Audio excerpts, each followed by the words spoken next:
Hey everyone! A few teachers had approached me about conducting some PD on motivating our hard-to-reach students, and I really wanted to take the opportunity to utilize Powtoons as a platform for sharing out different resources.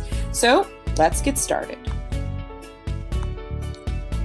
The main goals of this video are going to be outlining the 4 essential practices of excellent instruction as outlined in How to Reach the Hard to Teach, identifying some strategies for building relationships for all learners, honing in on some different strategies for our more difficult or challenging students, and finally our next steps.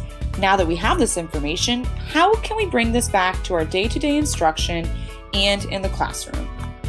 First, let's take a look at some of the essential practices of excellent instruction as outlined from the book, How to Reach the Hard to Teach.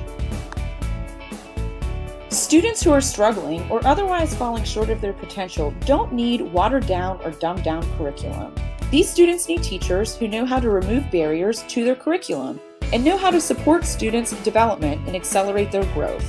This requires differentiated instruction and at times scaffolded learning. The second essential practice we will look at is establishing a climate that supports students as individuals and learners. Every student who enters our classroom has a different background. They have a different set of values, beliefs, traditions, and ideas. A classroom learning environment that feels safe enough to encourage risk-taking is especially critical for students with a history of academic struggle.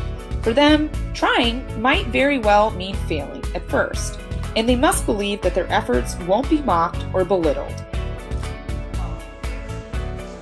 Third, we're going to be talking about setting high expectations for our students. Students rise to the expectations their teachers set. All students must understand what they are expected to learn and why they should learn it. The fourth essential practice we're going to take a look at is providing assessment-informed instruction. Struggling students need teachers who know how to uncover what they already know and can measure their evolving skills and understanding, and take regular informed action to keep their learning on track. How to Reach the Hard to Teach highlights setting high expectations for our students, provide access to the core curriculum, use assessment to inform instruction, and create a supportive classroom environment. Let's take a look at some strategies that we can use in our classroom to help motivate all of our learners. Later, we will then take a look at some strategies that are geared more towards some of our more difficult learners.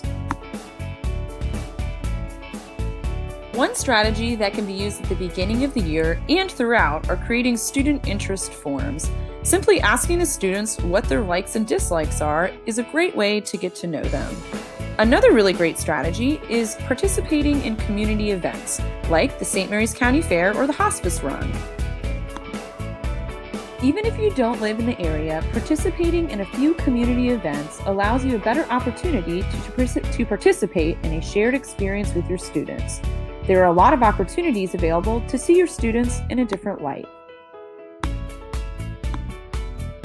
If getting out is difficult, there are a ton of opportunities at our school to see our students thrive, not only in sports, but in other talents, such as the musical. If you have time, ask to join a PE class or music class with your students.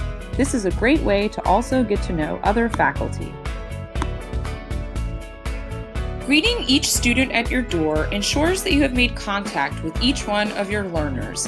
This will allow you to compliment new shoes and haircuts, ask how arms got scraped, notice missing teeth, and comfort students who may have had a rough morning at home. Several teachers in our building greet each student with a handshake before entering their classroom.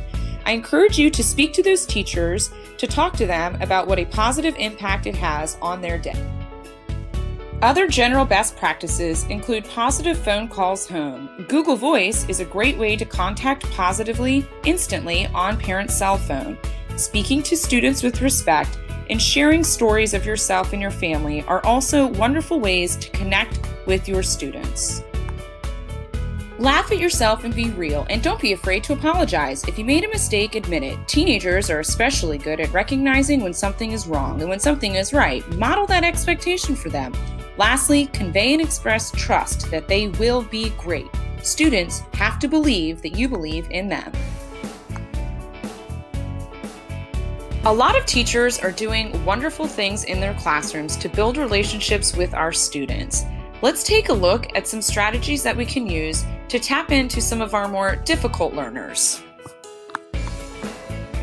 Positive messages home work even when students might be having a rough day. If a student slept through their warm-up or participated in answering questions later in the lesson, a call home highlighting what they did accomplish might resonate with that student, and you might see more effort the following day. Let students have a voice. Difficult students will find that they don't like school because it doesn't represent what they are and what they are about.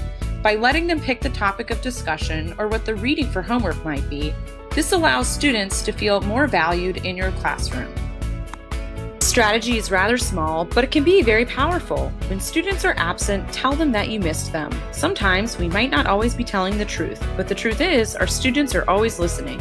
Difficult students probably don't hear that they were missed very often, so just letting them know that you were thinking of them might be what they need to get through the day. The last strategy is called the 2x10 rule. Pick a difficult student and try to converse with that individual for about 2 minutes each day or every other day for 10 straight days. Talk about anything other than school and when the time is appropriate to get to know them better so that you can build a better relationship with them. Now that we have these ideas, the next steps would be to try them out and share with your teams if it's working or not. We have to work together to help these kids understand their full potential. Having proactive conversations about students can help us all better understand them. Let's seek first to understand, then to be understood. Thank you so much for taking the time to watch this presentation on motivating hard-to-reach students. This segment was focused on building relationships and next steps, which includes having positive, constructed conversations with our peers. I'm going to be sending out more resources as the year unfolds, so stay tuned.